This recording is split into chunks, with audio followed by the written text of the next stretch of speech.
శోభిత ధూళిపాళ్ల పేరు ఒకప్పుడు తెలుగు వాళ్లకు అంతగా తెలిసేది కాదు.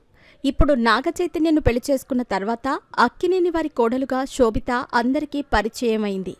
ఈ గురించి సోషల్ మీడియాలో నిత్యం ఏదో ఒక వార్త వినిపిస్తూనే ఉంటుంది.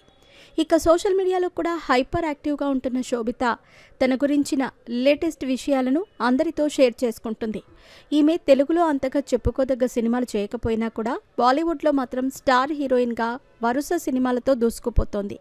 పెళ్లైన తర్వాత సినిమాలకు గుడ్ బై చెప్తుందా అనే వార్తలు కూడా ఈ మధ్య ఎక్కువగా వినిపిస్తున్నాయి. ఇప్పుడు తాజాగా ఆమె సినిమాల గురించి మరో ఇంట్రెస్టింగ్ న్యూస్ సోషల్ మీడియాలో వినిపిస్తోంది. ఇవి ఖచ్చితంగా ఆమె ఫ్యాన్స్కి, అక్కినేని ఫ్యామిలీకి పెద్ద షాకే అని అర్థమవుతుంది. మరి శోభిత ఎలాంటి షాక్ ఇవ్వబోతుందో ఇప్పుడు మనం తెలుసుకుందాం.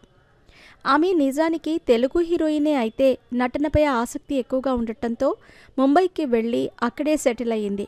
బాలీవుడ్ సినిమాల్లో అవకాశాలను దక్కించుకుంది. ముంబై వెళ్ళి మోడల్గా కెరీర్ స్టార్ట్ చేసిన శోభిత ఆ తర్వాత బాలీవుడ్లో వరుస ప్రాజెక్టులతో ఓ రేంజ్లో సందడి చేసిందని చెప్పాలి. ఇకపోతే పలు సినిమాల్లో నటించి అట్రాక్ట్ చేసిందని చెప్పటంలో డౌట్ అక్కర్లేదు. 2018లో వచ్చిన అందరినీ ఆకట్టుకున్న గూఢచారి మూవీతో తెలుగు ప్రేక్షకులను పలకరించింది.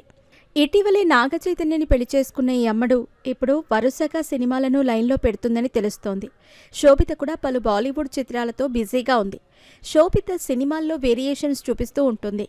ఫ్యాషన్లో ఆమె ఏ రేంజ్లో ఉంటుందో అందరికీ తెలుసు.